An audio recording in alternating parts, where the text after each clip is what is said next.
আসসালামু আলাইকুম। আশা করি আপনারা সবাই ভালো আছেন। সতর্কীকরণ, পুঁজিবাজার ঝুঁকিপূর্ণ স্টক আমার কোনো বাইসের নির্দেশ করে না। জেনে শুনে বুঝে বিনিয়োগ করুন। গ্রুপে যারা এড়াতে চান এন্ট্রি ফি দিয়ে এড়াতে পারেন। নতুন বিনিয়োগকারীরা বইটা সংগ্রহ রাখতে পারেন। 1 থেকে 3 বছরের যেসব বিনিয়োগকারী ভাই বোনেরা আছেন চলমান কোর্সে অংশগ্রহণ করতে পারেন। বিস্তারিত তথ্যের জন্য ডিসক্রিপশন বক্সে নাম্বার দেওয়া আছে।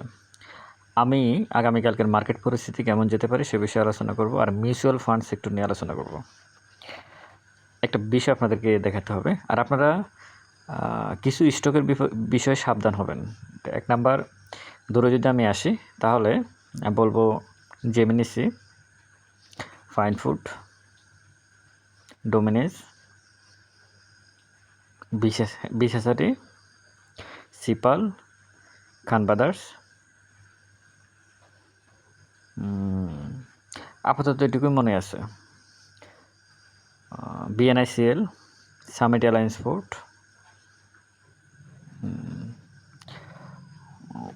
এই স্টকগুলোর ব্যাপারে আপনার সিরিয়াসলি সাবধান হবেন। সর্বোচ্চ পরিমাণ সাবধানতা অবলম্বন করবেন। এখানে আপনারা দেখবেন কিছু স্টক অনেক উপরে, আবার কিছু স্টক অনেক নিচে। একটা রানিং আপনাকে ধরিয়ে দিবে, আর একটা হচ্ছে বৃদ্ধ হয়ে গেছে, বয়স হয়ে গেছে, আপনি ওইদিকে না যাওয়াই ভালো। নিচে যেগুলো আছে এগুলো হচ্ছে কালেকশন করতে পারে না, সেই জন্য ডাউন করতেছে। আর উপরে যেগুলো বসে আছে এগুলো হচ্ছে দরিয়ে দেওয়ার জন্য বসে আছে। আপনারা আজকে সিকিউরিটি এক্সচেঞ্জ কমিশনের ওয়েবসাইটে যাবেন, আর আমার ফেসবুক পেজে আমি কিছুক্ষণ পর একটা ভিডিও দেবো। সিকিউরিটি এক্সচেঞ্জ কমিশনের একটা নোটিশ আছে, প্রেস রিলিজ, ওটা নিয়ে একটু ব্যাখ্যা দেবো। সিরিয়াস একটা বিষয় কিন্তু, তো এটা আপনারা আমার ফেসবুক পেজে দেখে নেবেন। আজকের মার্কেটটা আপনারা দেখলেন 21 পয়েন্টের মতো মাইনাস। আমি মিউচুয়াল ফান্ড সেক্টরে যাই, এরপর আগামীকালকের মার্কেট নিয়ে একটু কথা বলবো। মিউচুয়াল ফান্ড সেক্টরে কেন যাচ্ছে, মানে আমি কিছু হিসেব মিলাতে চাই। সেটা হচ্ছে দেখেন,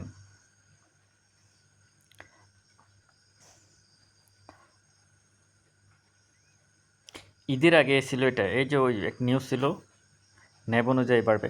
আমি একটা বিষয় আপনাদেরকে আবারও স্মরণ করে দিতে চাই। যেখানে ব্যাংক আপনাদের আমানতের টাকা দিতে পারতেছে না, তো এটা সত্য নাকি? দিতে পারতেছে না, তার মানে ক্রাইসিস আছে। তার মানে অর্থনৈতিক অবস্থা আমাদের জটিল পরিস্থিতিতে আছে। আমাদের পুরো যে সামষ্টিক অর্থনীতি, এটার সমস্যা আছে। টাকা বিদেশে পাচার হয়েছে বা কী হয়েছে না, তার থেকে বড় বিষয় হচ্ছে আমাদের সমস্যা আছে। আপনাকে ক্যাশ টাকা, যেটা আপনার আমানত, টাকাটা ব্যাংকে রাখছেন, সবচেয়ে বেশি নিরাপদ জায়গায় আপনি রাখেন। এটা তো এর আগে ঘটে নাই, তাই না? এখন ঘটতেছে। তার মানে আপনাকে টাকা দিতে পারতেছে না। সেক্ষেত্রে মিউচুয়াল ফান্ড তার ন্যাব অনুযায়ী তারপরে গিয়ে ক্লোজ হবে, ওপেন হ্যান্ড করে দিলে সে ন্যাব অনুযায়ী আপনাকে টাকা দেবে।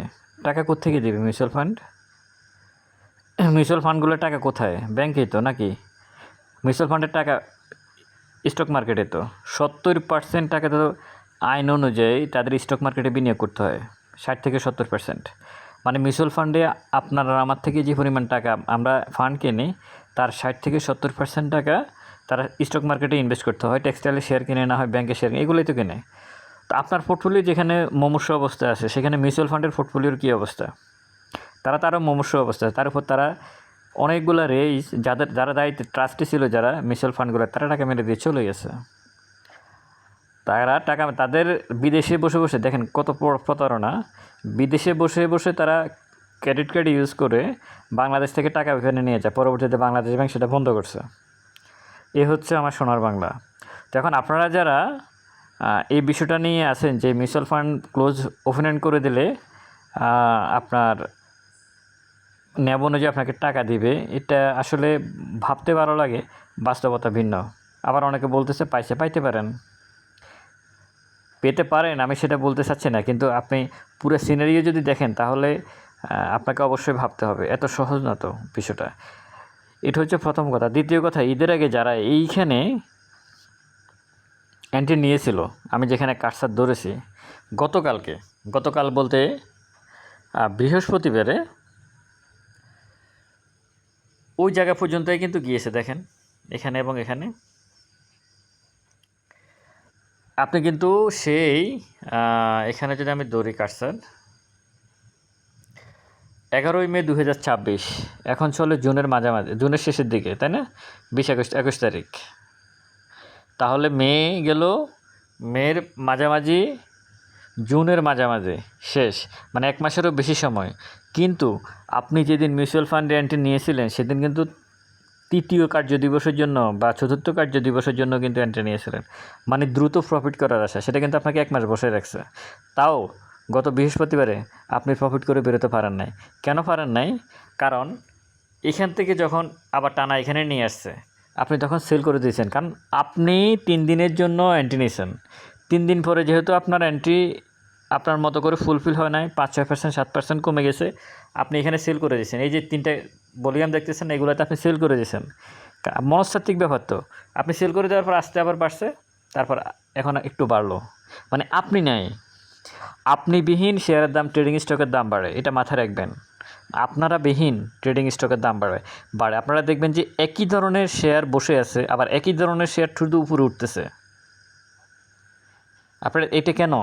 এটা সানানো নজর কি? অন্তর্নিহিত তাৎপর্যটা কোথায়? এটা আপনাদেরকে বুঝতে হবে। আপনারা না, এটা বুঝবেন কীভাবে? আছেন, এটা বুঝবেন কীভাবে? এগুলো হচ্ছে অ্যানালাইসিসের ব্যাপার। কিন্তু আমরা তো অ্যানালাইসিস করি শুধুমাত্র বলি আমার ক্যান্ডেল দেখে, ক্যান্ডেল কি উপরে উইক না নিচে ভোটে নাকি, এগুলো দিয়ে এগুলো মানদাতারা মানে আগের আমলের হিসেব নিকেশ। এখন বর্তমান যুগে এটা চলবে না। এখন অন্যভাবে আপনাকে বাজার বিশ্লেষণ করতে হবে। এখন আর শুধু ভলিউম, ক্যান্ডেল এগুলো দিয়ে হবে না। এই চিন্তাভাবনাটা বাদ দিতে হবে। যাই হোক, আপনারা পুরো মিউচুয়াল ফান্ড সেক্টর, মানে আপনাকে একটা গোলক ধাঁধার মধ্যে আছেন, মানে এই ব্যাপারে আপনারা সতর্ক হবেন। আর আরএসআই এই মুহূর্তে 65, হিস্টোগ্রামের বার এমএসিডি লাইনটা মোটামুটি ভালো আছে আমি বলবো, বিশেষ করে হিস্টোগ্রামের বারটা। দু একটা স্টক নিয়ে যদি বলি, ফার্স্ট প্রাইম মিউচুয়াল ফান্ড, এই স্টকটা তার আগের প্রিভিয়াস রেসিস্ট্যান্স মোটামুটি সবগুলোই ব্রেক করে ফেলছে। এখান দিয়ে যেহেতু ব্রেক করছে, সুতরাং স্টক উপরের দিকে যাওয়ার সম্ভাবনা আছে। ক্যাফটিক গ্রামীণ গোল্ড ফান্ড পার্সোনালি আমার পছন্দের একটা স্টক। স্টকটা ধরে রাখুন। আমার বিশ্বাস স্টকটা এখান থেকে যাবে। কেন যাবে? যার একমাত্র কারণ হচ্ছে যে ডিভিডেন্ড ইল্ড, এই যে 4.40, ডিভিডেন্ড 3%। কয় টাকা শেয়ার? 7 টাকা শেয়ার। যদি 3.5% আপনাকে ডিভিডেন্ড দেয়, এটা কিন্তু অনেক। আপনি ডিভিডেন্ড ইল্ড দেখেন না, ভালো। এবং এই একটা আছে, আর গ্রামীণ 2 আছে সম্ভবত একটা, মোটামুটি ভালো। DBS first mutual fund 3% cash দিয়েছে তার 23 সালে। এটা এখন গল্প করে লাভ নাই। এখানে তেমন কোনো স্টক আপনাদেরকে দেয় নাই, মানে ডিভিডেন্ড দেয় নাই। IFIC first mutual fund trade পারপাসে যদি চিন্তা ভাবনা করেন, দেখেন আপনি প্রত্যেকটা স্টকের চার্ট দেখেন। আপনি তো এখানে এন্ট্রি নিয়েছিলেন, এই যে এখানে আপনারা, তাই না? ওই দিন যে দাম অনেক বেশি বাড়ছিল, তো এখানে এন্ট্রি নেওয়ার পর কী হয়েছে সেটা আপনারা জানেন। সব কিছু মিলিয়ে আপনাদেরকে আপনাদের জায়গা থেকে সাবধান হতে হবে। আমি পুরো মিউচুয়াল ফান্ড নিয়ে বলতেছি এই কারণে যে আপনারা যদি বারবার এভাবে ভুল করেন, তাহলে বড় বিনিয়োগকারীরা সুযোগ পেয়ে যায়। তাহলে কথা শোনার কী দরকার আছে? আর কথা শোনার তার দরকার নাই, তাই না? তা আপনারা এইভাবে, মানে পুরো সেক্টর নিয়ে আমি আপনাদের সাথে কথা বললাম, যে আপনারা যেভাবে ভাবতেছেন ব্যাপারটা এমন নয়।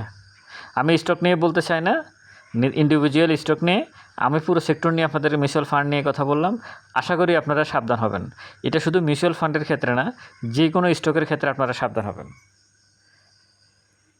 আর স্ক্যানারে যদি আমি আসি, যেহেতু অনেকের কাছে নাই, ফেড অ্যাপ 10 কোটির নিচে আছে, মানে লো ফেড যে শেয়ার যেগুলোকে আমরা বলি, কম সংখ্যক শেয়ার যাদের কাছে আছে, এখানে 25টা share, MB pharma, Pran, FX food, FX spinning, Aramid, Aziz pipe, Bangas, BD autocar, Desh garments, Hami jute spinning, KRQ, power grid, Rahim textile, Reckitt Benckiser, GQ, ballpen, এই স্টকগুলো আপনারা দেখতে পারেন। এই দুলামিয়া কটনের ব্যাপারে আপনারা সাবধান হবেন। দোলামিয়া এগুলো হচ্ছে কি, এগুলো এখন যারা এগুলো নিয়ে প্লে করছে না, তারা নিজেরা এখন বিপদে আছে। তারা এখন কি করবে দিশা পাচ্ছে না, কাউকে ধরাই দিতে পারতেছে না। আপনারা অনেক চালাক হয়ে গেছেন, যার কারণে এই যদি 10 সাল হতো বা 1996 সাল হতো, তা কোনো সমস্যা ছিল না, সবই ওকে হতো। হ্যাঁ, আর ইন্ডেক্স নিয়ে যদি আমি সর্বশেষ বলি আপনাদেরকে,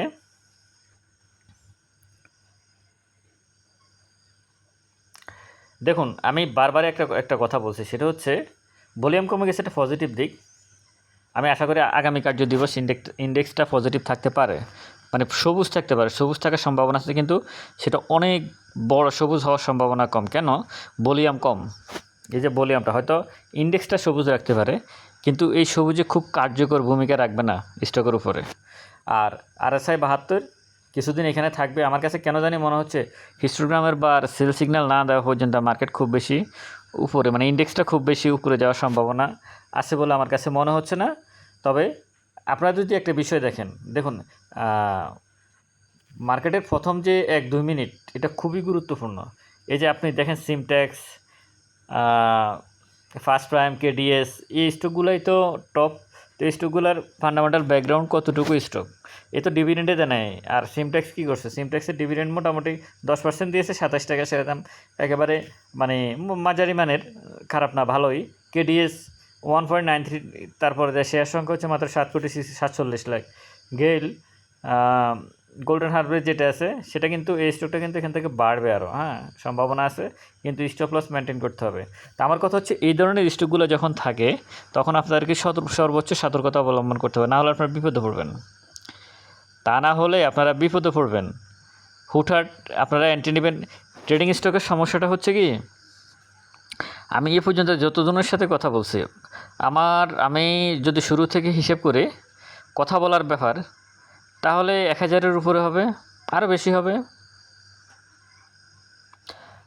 হবে কথা বলছি। মানে কথা প্রত্যেকের একটাই সমস্যা, বা যত পোর্টফোলিও দেখলাম বা কথা বললাম, সব কথা শেষ কথা হচ্ছে, মানে যখন ইন্ডেক্সটা পজিটিভ থাকে ট্রেডিং স্টকের মধ্যে, মানে 3-4টাতে প্রফিট থাকে, কিন্তু একটাতে এমনভাবে লস থাকে, ওই 60টাতে যে প্রফিট আছে সেটা খেয়েও আরও লসে আছে, মানে ওনার পোর্টফোলিও লসে আছে, উনি ভালো নাই। সহজ কথা হচ্ছে এটা। যাদের সাথে কথা বলছি ব্যাপারটা কিন্তু এখানেই, প্রত্যেকের সমস্যা একই জায়গায়। মানে যারা খুব মানে বিচক্ষণতার সহিত মানে স্টকে এন্ট্রি নিচ্ছে, ট্রেডিং স্টকে সর্বোচ্চ সাবধানতার সহিত এন্ট্রি নিয়েছে, এটা তাদের গল্প।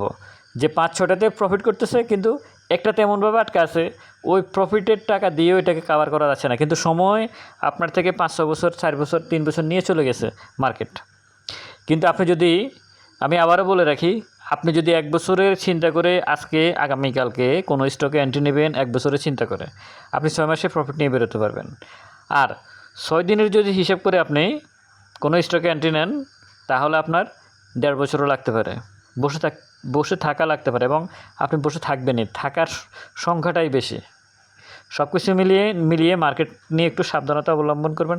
আশা করি হয়তো আগামীকালকে ইন্ডেক্সটা পজিটিভ যাবে। আসলে ইন্ডেক্সটার নিয়ন্ত্রণ তো আপনাদের কারো কাছে নাই, আর ট্রেডিং স্টকের সাথে ইন্ডেক্সের সাথে সরাসরি সম্পর্ক, এগুলো অনেকগুলো হিসেব নিকেশ বলে আমার সাথে একটা ট্রেডিং স্টকের সরাসরি সম্পর্ক, কিন্তু এই দুইটা বিষয় আপনার হিসেবের বাহিরে। যেহেতু আপনার হিসেবের বাহিরে, আপনাকে ওইভাবে চিন্তা করতে হবে। ভালো থাকবেন। আসসালামু আলাইকুম।